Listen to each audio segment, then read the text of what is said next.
Hi hello ഇന്നത്തെ വീഡിയോയിൽ ഒരു കേക്കിൻ്റെ റെസിപ്പിയാണ് കേട്ടോ. കാണുമ്പോൾ തന്നെ മനസ്സിലാവും ഏത് കേക്കാണെന്നുള്ളത്. ഒരു റെഡ് വെൽവെറ്റ് കേക്കാണ് കേട്ടോ നമ്മൾ ഉണ്ടാക്കാൻ പോണത്. അപ്പോൾ അതെങ്ങനെ തയ്യാറാക്കണമെന്ന് നോക്കാം. അതിനായിട്ട് ഒരു ബൗളിലേക്ക് ഒരു അര കപ്പ് പാൽ ഒഴിച്ചു കൊടുക്കാം. ആദ്യം തന്നെ നമ്മൾ ബട്ടർ മിൽക്ക് തയ്യാറാക്കി എടുക്കണം കേട്ടോ. ഇനി ഇതിലേക്ക് ഒരു ടീസ്പൂണ് വിനാഗിരി ചേർത്ത് കൊടുത്തിട്ട് ഒന്ന് യോജിപ്പിച്ചെടുക്കുക. അതിനുശേഷം ഇതൊന്ന് മൂടി വയ്ക്കുക കേട്ടോ. ഒരു 5 മിനിറ്റ് നേരം മൂടി വയ്ക്കുമ്പോഴത്തേനും ഇത് ബട്ടർ മിൽക്കായിട്ട് നമുക്ക് തയ്യാറായി കിട്ടും. ഇനി ആ സമയം നമുക്ക് ഫ്ലോർ തയ്യാറാക്കിയെടുക്കുക. അതിനായിട്ട് ഒരു ബൗളിലേക്ക് ഒരു കപ്പ് മൈദ ചേർത്ത് കൊടുക്കുക. കൊക്കോ പൗഡർ ഉണ്ടെങ്കിൽ ഒരു ടീസ്പൂൺ ചേർത്ത് കൊടുക്കുക കേട്ടോ. ഞാനിപ്പോൾ ഇവിടെ ഇല്ലാത്തതുകൊണ്ട് ചേർത്ത് കൊടുക്കണില്ല. പിന്നെ വേണ്ടത് ഒരു ടീസ്പൂൺ ബേക്കിംഗ് പൗഡറും കൂടി ചേർത്ത് കൊടുത്തിട്ട് നല്ല പോലെ തന്നെ വിസ്ക് കൊണ്ട് ഇതുപോലെ ഒന്ന് യോജിപ്പിച്ചെടുക്കുക കേട്ടോ. ഇനി അരിപ്പയിൽ തള്ളിയെടുക്കുകയാണെങ്കിൽ അങ്ങനെ വേണമെങ്കിലും ചെയ്യാം. അതിനുശേഷം ഒരു ബൗളിലേക്ക് ഒരു 3 മുട്ട പൊട്ടിച്ചൊഴിച്ച് കൊടുക്കാം. പിന്നെ വേണ്ടത് ഇതിലേക്ക് ഒരു ടീസ്പൂൺ വാനില എസൻസ് ആണ് കേട്ടോ. അതും കൂടി ചേർത്ത് കൊടുത്തിട്ട് നല്ല പോലെ ഒന്ന് ബീറ്റ് ചെയ്തെടുക്കുക. മുട്ട ഒന്ന് ബീറ്റായി തുടങ്ങിക്കഴിഞ്ഞാൽ ഇതിലേക്ക് ഒരു കപ്പ് പൊടിച്ച പഞ്ചസാര കുറേശ്ശെ ആയിട്ട് ചേർത്ത് കൊടുക്കാം കേട്ടോ.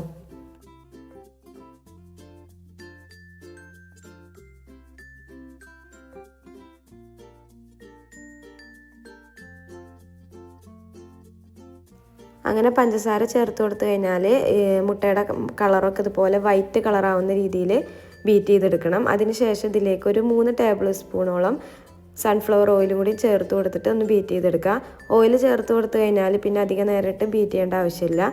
പിന്നെ ഇതിലേക്ക് നമുക്ക് ഫ്ലോർ ചേർത്ത് കൊടുക്കാം. നമ്മൾ നേരത്തെ തയ്യാറാക്കി വെച്ച ഫ്ലോർ ബാച്ചായിട്ട് ഇട്ട് കൊടുക്കാം കേട്ടോ. ഒരു ബാച്ച് ഫ്ലോർ ഇട്ട് കൊടുത്തു കഴിഞ്ഞാൽ അതിലേക്ക് ബട്ടർ മിൽക്ക് കുറേശ്ശെ ചേർത്ത് കൊടുക്കാം.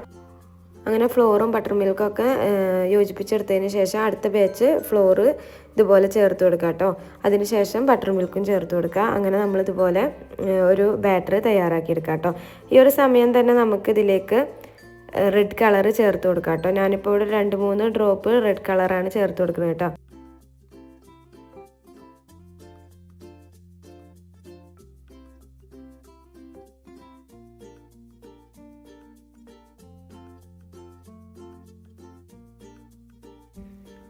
കളറ് ഇനി വേണമെന്നുണ്ടെന്നുണ്ടെങ്കിൽ അടുത്ത ബാച്ച് ഫ്ലോർ ചേർത്ത് കൊടുക്കുമ്പോൾ നമുക്കിതുപോലെ ഒരു ഡ്രോപ്പും കൂടിയും അല്ലെങ്കിൽ നമ്മുടെ ഇഷ്ടത്തിനനുസരിച്ച് കളറാവുന്ന രീതിയിൽ കളറ് നമുക്ക് ആഡ് ചെയ്ത് കൊടുക്കാവുന്നതേ ഉള്ളൂ കേട്ടോ. അങ്ങനെ നമ്മുടെ ബാറ്ററൊക്കെ ഇവിടെ തയ്യാറായി കിട്ടിയിട്ടുണ്ട് കേട്ടോ. ഈ ഒരു കൺസിസ്റ്റൻസിയിൽ വേണം കേട്ടോ നമ്മുടെ ബാറ്റർ കിട്ടേണ്ടത്.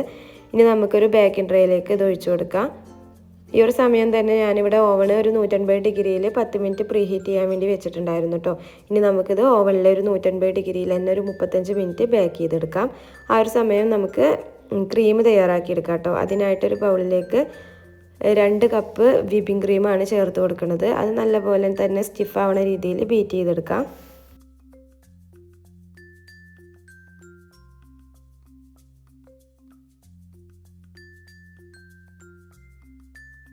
അങ്ങനെ ക്രീമൊക്കെ നല്ലപോലെ തന്നെ നമുക്ക് സ്റ്റിഫായി കിട്ടിയിട്ടുണ്ട്. ഈ ഒരു കേക്കിൻ്റെ പ്രത്യേകത പറഞ്ഞാൽ കേക്കിൻ്റെ ലെയറിൽ നമ്മൾ ക്രീം ചീസും കൂടി ആഡ് ചെയ്തിട്ടാണ് കേട്ടോ. ക്രീം ചീസും വിപ്പിംഗ് ക്രീമും ആഡ് ചെയ്തിട്ടുള്ള ക്രീമാണ് ചേർത്ത് കൊടുക്കേണ്ടത്. അതിനായിട്ടൊരു 1/4 കപ്പ് ക്രീം ചീസ് എടുക്കുക. അതിലേക്കൊരു 3 ടേബിൾ സ്പൂണോളം പഞ്ചസാര പൊടിച്ചതും കൂടി ചേർത്ത് കൊടുത്തിട്ട് ഒരു ടീസ്പൂൺ വെച്ചിട്ട് തന്നെ നമുക്കിതുപോലെ ഒന്ന് മിക്സ് ചെയ്തെടുക്കാം. അതിലേക്ക് നമ്മൾ നേരത്തെ തയ്യാറാക്കിയ വിപ്പിംഗ് ക്രീം ഉണ്ടല്ലോ, ബീറ്റ് ചെയ്തെടുത്തത്, അത് ചേർത്ത് കൊടുത്തിട്ട് നല്ലപോലെ തന്നെ ഇളക്കി യോജിപ്പിക്കുക കേട്ടോ. അങ്ങനെ നമ്മുടെ കേക്കൊക്കെ ഇവിടെ തയ്യാറാക്കി കിട്ടിയിട്ടുണ്ട് കേട്ടോ. കറക്റ്റ് ഒരു 35 മിനിറ്റ് ആകുമ്പോഴേക്കും കേക്ക് നല്ലപോലെ തന്നെ വെന്ത് കിട്ടിയിട്ടുണ്ട്.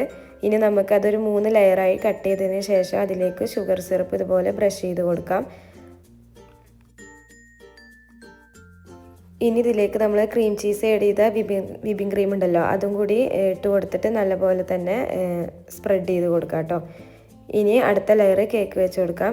വീണ്ടും നമ്മൾ ഷുഗർ സിറപ്പ് ബ്രഷ് ചെയ്ത് കൊടുക്കാം. അതിനുശേഷം നമ്മൾ വീണ്ടും ക്രീം ചീസിൻ്റെ ക്രീം ആഡ് ചെയ്ത് കൊടുക്കാം.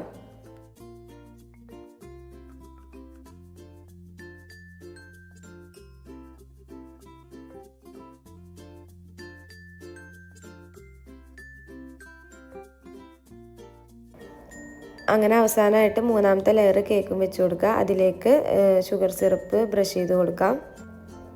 ഇനി നമ്മൾ ലാസ്റ്റായിട്ട് ക്രീം ചീസ് ആഡ് ചെയ്യാത്ത വിപ്പിംഗ് ക്രീം ഇതുപോലെ ഇട്ട് കൊടുക്കാം കേട്ടോ. ഇനി ഒരു സ്പാച്ചില വെച്ചിട്ടോ അല്ലെങ്കിൽ കത്തി വെച്ചിട്ടോ നല്ലപോലെ തന്നെ സ്പ്രെഡാക്കി കൊടുക്കാം. അങ്ങനെ കേക്ക് മുഴുവനായിട്ട് കവറാവുന്ന രീതിയിൽ വിപ്പിംഗ് ക്രീം തേച്ച് കൊടുക്കാം കേട്ടോ.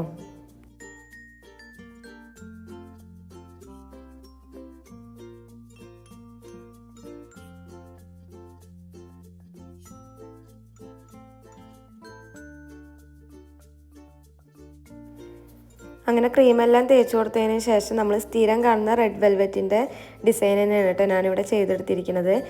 കുറച്ച് കേക്കിൻ്റെ മേൽഭാഗം കട്ട് ചെയ്ത് മാറ്റി വെച്ചിട്ടുണ്ടായിരുന്നു. അത് പൊടിച്ചിട്ട് ഇതുപോലെ കേക്ക് മുഴുവനായി കവറാവുന്ന രീതിയിൽ ഇട്ട് കൊടുത്തു കേട്ടോ. പിന്നെ സൈഡിലായിട്ട് കുറച്ച് ഇതുപോലെ ഡിസൈനും ചെയ്തു കൊടുത്തു. മിനിമം ഈ ഒരു കേക്ക് ഒരു 5 മണിക്കൂർ നേരം ഫ്രിഡ്ജിൽ വെച്ചിട്ട് കട്ട് ചെയ്യാവട്ടെ ഏറ്റവും നല്ലത്. ഇവിടെ ക്ഷമല്ലാത്തതുകൊണ്ട് പെട്ടെന്ന് തന്നെ കട്ട് ചെയ്തെടുത്തു. കട്ട് ചെയ്യുമ്പോൾ തന്നെ മനസ്സിലാവട്ടെ അത് എത്രത്തോളം സോഫ്റ്റ് ആണെന്നുള്ളത്.